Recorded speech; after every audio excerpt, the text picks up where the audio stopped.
The purpose of the video series, How We Built Our Onex, is to save you great amounts of time and aggravation during the pursuit of building your aircraft. Your time is valuable, and we are going to shave hours off your build time by showing you how we assembled our aircraft. It's that simple. Having said that, we have to provide this warning. Do not literally follow our demonstrations, but rather always follow your plans. The importance of this cannot be overemphasized. Let me explain. We built one of the earlier models of the Onex, and all sorts of design and documentation changes have been published by the time you watch this. This means that parts, dimensions, procedures have changed, as well as a multitude of errors that are corrected in your plans since we built our aircraft. You must build according to your current plans and not rely on details you see in this video. This video is not a substitute for your plans in any fashion. It is simply a demonstration of how we put our aircraft together. Another consideration: our efforts here are not endorsed or authorized by the Sonex factory. We are an independent company. We feel we are offering Sonex a wonderful benefit by helping their builders complete their projects sooner and with fewer challenges. However, we have no connection, marketing or otherwise, with the Sonex company. One of the most important tasks to perform before and during building is to stay on top of the required optional drawing revision logs. This information, available on Sonex's website, details what is in error in your building plans and gives you the opportunity to manually correct those changes. If you apply these updates to your plans, you will eliminate 90% of building aggravations. So where do we begin? The fuselage, the wing, or the tail? There is no generically correct answer to this. You can start almost with any major component in the kit. The important thing is to watch us build first. You will quickly figure out the interdependencies between components as we proceed. It is not where you begin in the kit as much as you understand the traps where you can build yourself into a corner and need to take something apart to fix it. This can be avoided by watching the video. We fell into some of these traps and we'll point them out as we go. We actually began building all of the major components at the same time. Worked a little bit on the fuselage, then some on the tail, and then the wing. Of course, in the video, it will not appear this way. That would be too hard to follow. Our presentation that shows the fuselage coming first is not a suggestion that it be done that way. Watch the video and decide where you would like to begin. There are options available when ordering the Onex, and you should be aware of the ones that we used in our project. We went with the pre-manufactured spar. This is a big time saver at the expense of a higher purchase price. There will obviously be more work to be performed than shown in this video if you choose to build your own spar. We also went with the machined angle components. So fabricating these parts is not needed and not shown in the video. Clearly, choosing this option is another big time saver. We also chose the tri-gear nose wheel option. This means that there will be some differences shown in construction with a few alternate parts if you are building the conventional tail wheel version. The building plans show both versions of the aircraft, so the differences are easy to see and figure out. We are not going to show an engine installation, nor electrical wiring or fuel plumbing, etc. These go beyond the basic airframe construction for the Onex, and they enter the arena where customizations begin to reign supreme. And finally, in the lower right corner of the video screen, we are showing the plan's page number that we are building from. That should be helpful in identifying what we are currently working on. We will never show the plans on the video. We must respect the copyright of the plans author. The numbering system of the parts will only make sense if you have purchased a set of plans. Make sure you use your DVD player's remote control to fast forward through familiar territory, and don't forget that video chapters are in place to allow you to skip quickly over large time segments using the chapter key of your remote control. What follows is a section meant to show some useful techniques and tools, especially useful if you are a first-time builder. More tool demonstrations are made throughout the video series. It means that the best return on your education investment will be made if you watch the entire video series before building. So let's begin. When considering the construction order for working on your Onex, it's important to keep in mind that you need to be able to get very close to the side of the fuselage on both sides so that you may install the controls, the seat, the plumbing, and all sorts of other tasks, including drilling, inside. If you construct your inner wing too soon, it will disallow you from being able to walk inside between the front and rear spar or in front. And that means it would be very difficult to do a lot of the construction tasks if you had to stand outside of the ribs, either in the front or the rear. So our recommendation is to defer construction of the inner wings on both sides until the very end. You can cleco parts together, but you need to be able to get in as close as you need to. Also, the canopy requires you to work very close in towards the center section.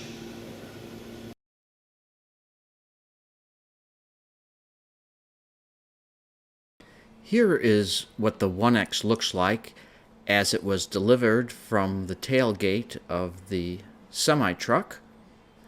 Everything was on one big pallet, all shrink wrapped and bundled together. And the box on the ground is our factory built spar. We carefully removed all of the wrap and the strapping and discovered the packing list, which was extremely important because this was our master inventory list. Every part and piece was listed so we could go through and verify that we had found everything. And it was also tied to the carton number, which made it easy. Now these are our building plans, all completely bound in a nice large format. And it did lay nice and flat after unrolling. We carefully removed each box from the pallet and started inspecting the contents. Then we noticed that the pallet base itself was labeled parts inside. So we knew we had a little more work to do. That base was screwed down, so we simply unscrewed it with our screw gun and discovered that underneath the sheet of protective paper were a nice collection of our aluminum parts. We can see the ribs, and we certainly had more inventorying to do against our master packing list. And underneath those parts was another sheet of paper, and that revealed more parts. Now here are some of our side skins, and we inventorized those parts and removed the paper and found more parts, bottom skin and side skins. So these were all in layers, packed very nicely. Kept removing the paper and finding more treasures underneath. This was certainly a great way to ship and pack, as everything stayed nice and flat. And we kept going with more layers and more parts. And we kept going until we found no more. And it was time then to open up our crate with our factory-built spar. And basically, we were looking for 3 major components, as there will be a center section and then a left and right spar that attach to each end of the center section. And they were packed very nicely in this nice wooden box.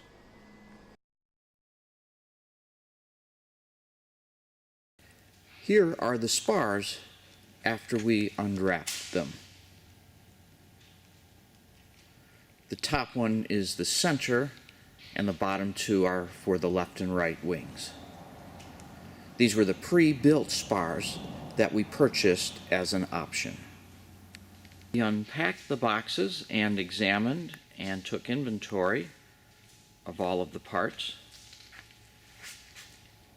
Many of these parts here are from the pre-machined angle kit, which was an option that we purchased.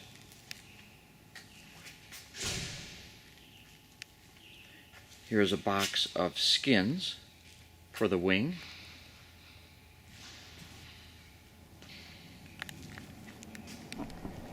We converted the base of our pallet into our work table.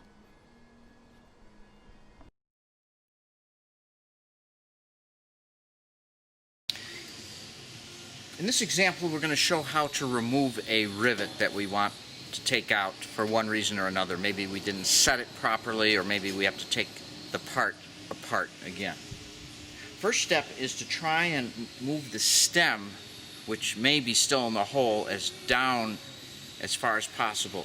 I'm going to use a spring-loaded punch. I got this from Harbor Freight, and I ground down the tip a little bit so that it would fit inside the hole. And all I'm going to do is try and push that stem down. I'm going to use a drill bit, which was the same size as the one I used to drill the hole for the rivet in the first place. And I'm going to carefully, notice I'm rotating the drill around. My goal is to break the head off.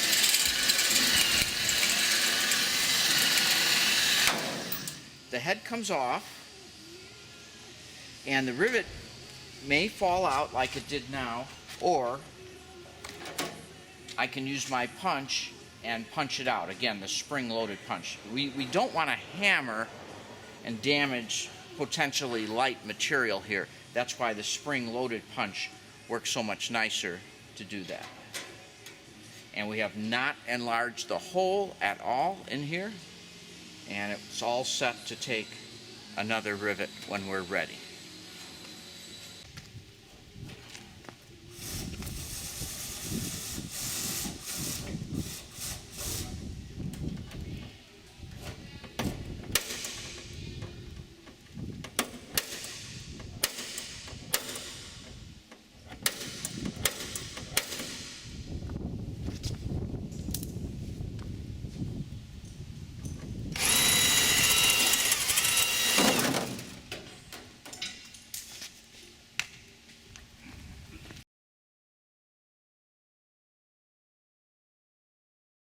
Hi, and thank you for joining us in the hangar today. Let's take a look at some of the tools and techniques that we used here while building the aircraft.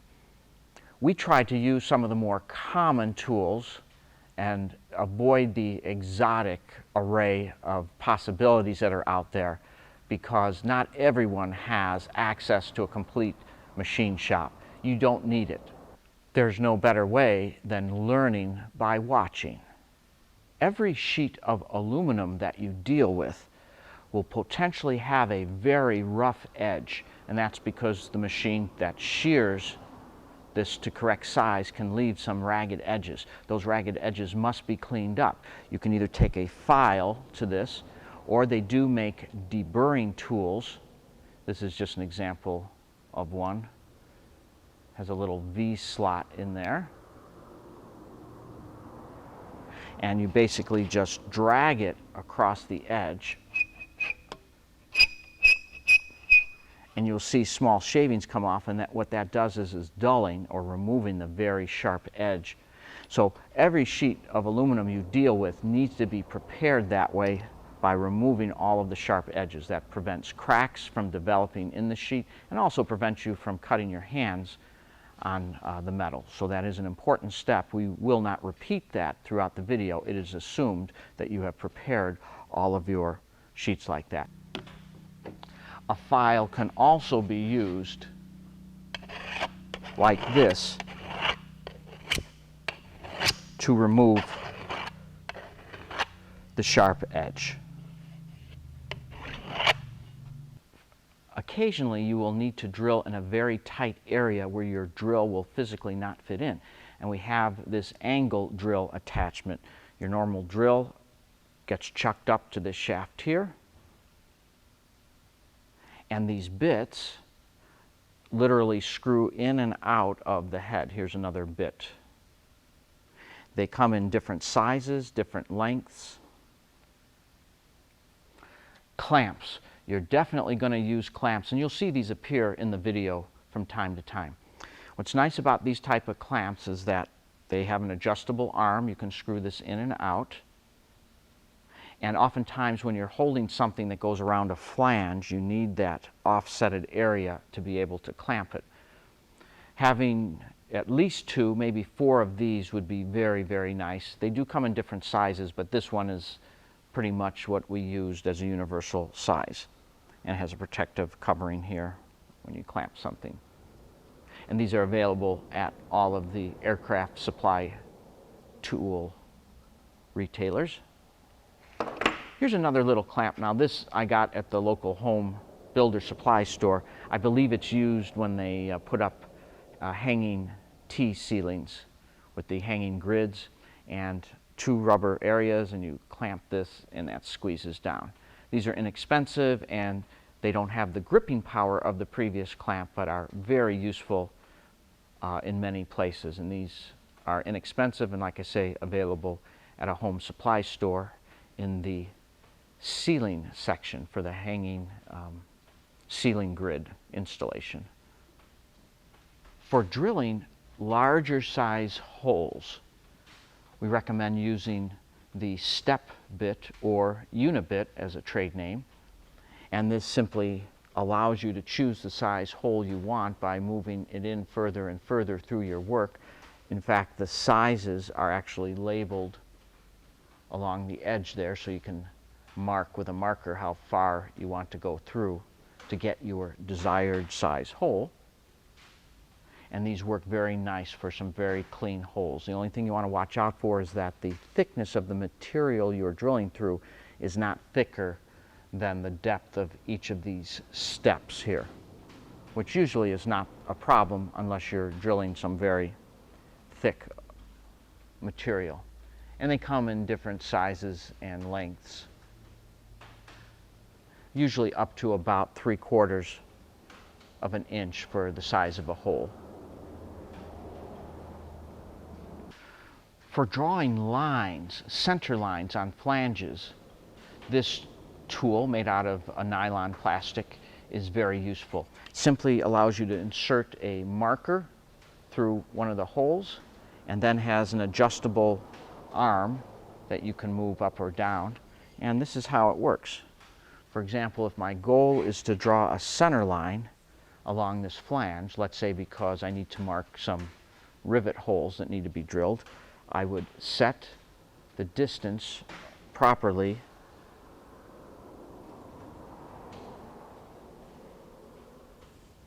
and then just move it up like that. I believe I picked this up at Avery Tools. You can also make something homemade that accomplishes the same purpose, but it was not too expensive and very useful for quickly drawing accurately center lines on material. For deburring our holes, we have a tool like this that allows us to deburr with a simple rotation of the handle. And another way to deburr is to use a Vixen file. And oftentimes people will break off a piece of this to make it a little bit smaller. You put this in a vise, and be very careful, but you can actually snap this because it is very hard, brittle tool steel. And then with a smaller piece, it makes it easier to get underneath flanges and in areas where you can't get the conventional deburring tool, and does a very nice job at breaking off those ridges that are developed in holes, and you'll see us use this throughout the video. Here's an example of one that I broke off. Now, another thing you can do is build a handle, glue a wood handle onto one side so that you can use it without having to hold it with your fingers and cut yourself. But sometimes it is nice without a handle to be able to sneak this into areas that you can't get to do your deburring. Many, many times in the build videos we'll say, now it's time to deburr and apply your corrosion protection. What that means is that you remove all of the burrs from each and every hole using a deburring technique such as this, where we rub off the burrs, or use a deburring tool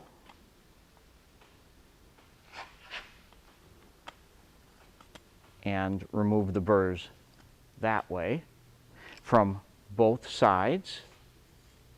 One of my favorite methods for polishing aluminum, taking off burrs and getting rid of cut marks from saws and other imperfections, is to use an inexpensive right-angle die grinder. It's very high RPM, and then a Scotch-Brite pad. Now this one has obviously been used. You can see the accumulation there, but these come in red and blue for different coarseness. The material is the special Scotch-Brite material. It simply screws on, so you can change these pads as you need them. And then you can buff aluminum very nicely. It can actually take off quite a bit if you use a lot of pressure, but mostly used for polishing and taking off corners and burrs and whatnot. And you'll see us throughout the videos using this.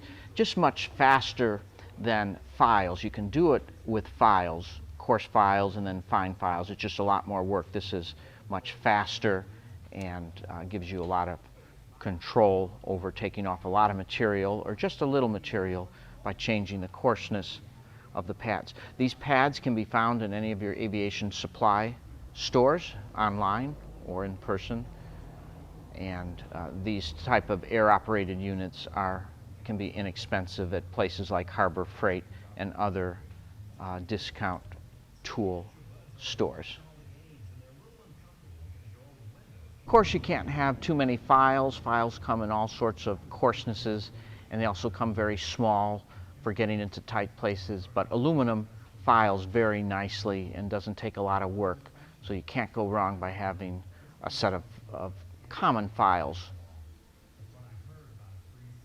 Anytime you cut aluminum, especially thicker aluminum, you will get either teeth marks from, for example, a bandsaw, or irregular markings from a shear.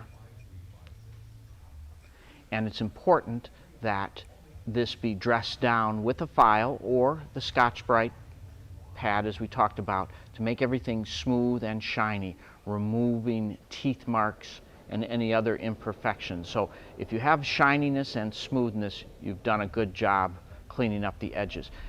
The problem is that little cracks or rough edges can create larger cracks that make the metal fail. So by keeping everything smooth, especially where it has been cut, will guarantee that the metal will perform up to its full strength and not fail with all of the vibrations that we find in something like an aircraft.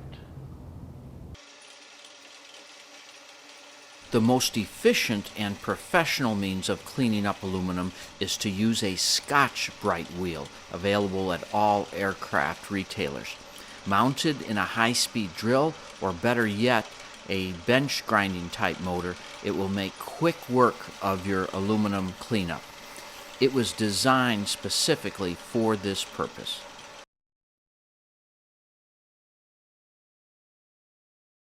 Removing labels is easy. Just use some inexpensive carburetor cleaner from your local auto parts store. Just spray a little on. If you wait a few moments, the label will become soft, the glue will become soft, and you can then just peel it right off. And you can clean up the glue with a paper towel. And carburetor cleaner was made to clean carburetors, which are made out of, that's right, aluminum. Have you ever had this problem where a rivet is just kind of in a bad spot? You try and put your rivet gun in there, and you know that because of this horn, you're just not going to get a nice straight rivet hole in there. Just a little too much of a clearance problem. Well, look at the new tool I found.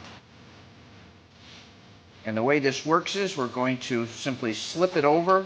Notice the slight angle, which allows me to put my rivet gun at an angle, and yet it will provide a nice square pull. Let's try it. And that's about the best pull I've made today.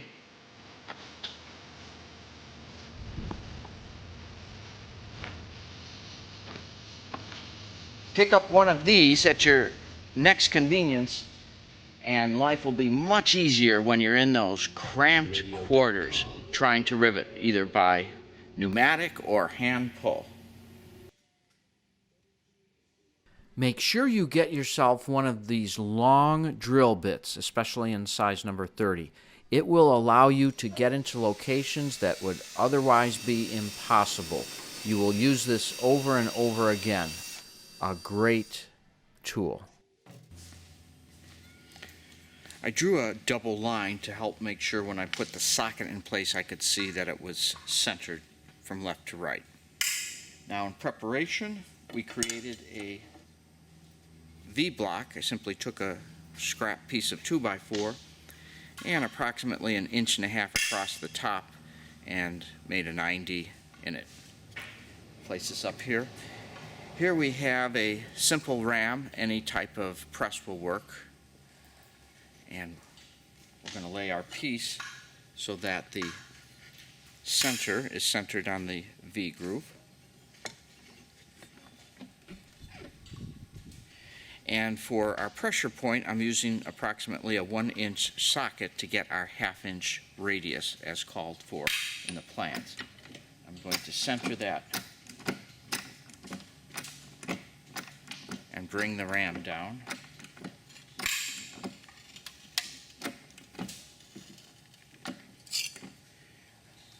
Now, I do have my protractor, so I know that I'm looking for that 40-degree angle, so it's approximately that angle we want. We'll take it in stages.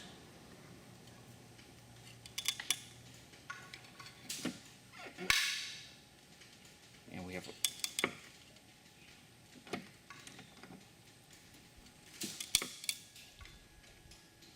we're getting awful close.